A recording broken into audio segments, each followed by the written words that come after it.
Hey friends, it's Brian here again. We are finishing up our first week of devotions as we are kicking off this new series in the book of Philippians. Day by day, we've been engaging with some different verses that help us to take this story a little deeper.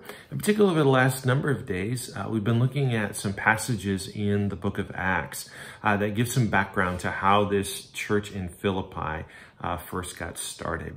And so we're going to pick up the story in Acts 16. Paul and Silas have just been put into prison. They're experiencing some persecution.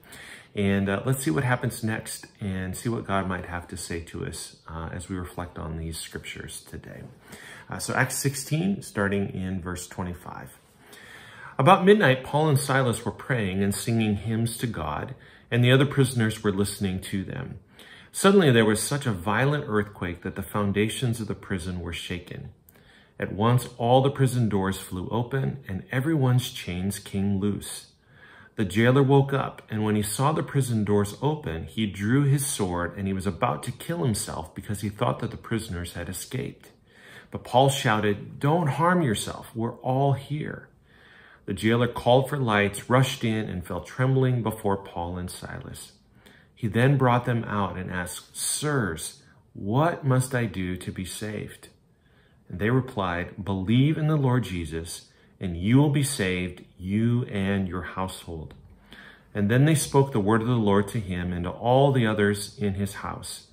And at that hour of night, the jailer took them, washed their wounds, and immediately he and all of his household were baptized.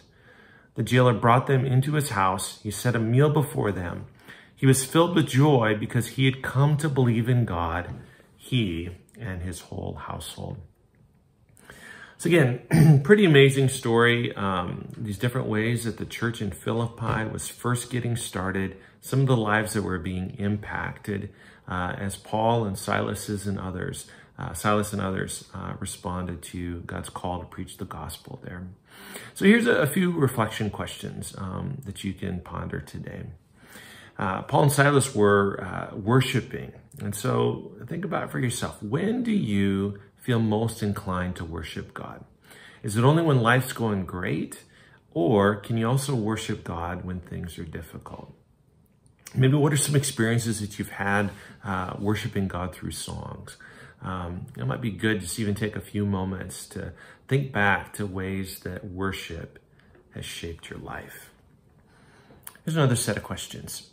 Is there an area of your life where you currently feel stuck? And have you asked God for those chains to break loose in that area?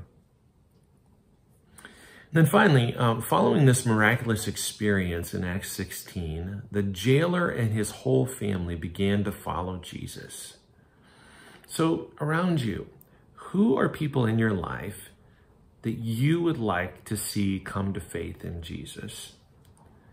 And what would it take for them to become open to following Jesus? Think on those things. Reflect on this passage in Acts 16, and then take some time to respond to God today. I just want to give you a final little note as we wrap up this week and head into the next week. At the end of each one of these weeks of devotionals, on the final day, we've got some summary questions that you can take a little deeper, maybe even engage with a friend or in a small group. And then every weekend, we're encouraging you to read through the whole book of Philippians, all in one sitting, to get a full feel for this letter that the Apostle Paul has written to this church there. So I encourage you to do that. Take in the weekend message, and we'll see you on the other side of the weekend.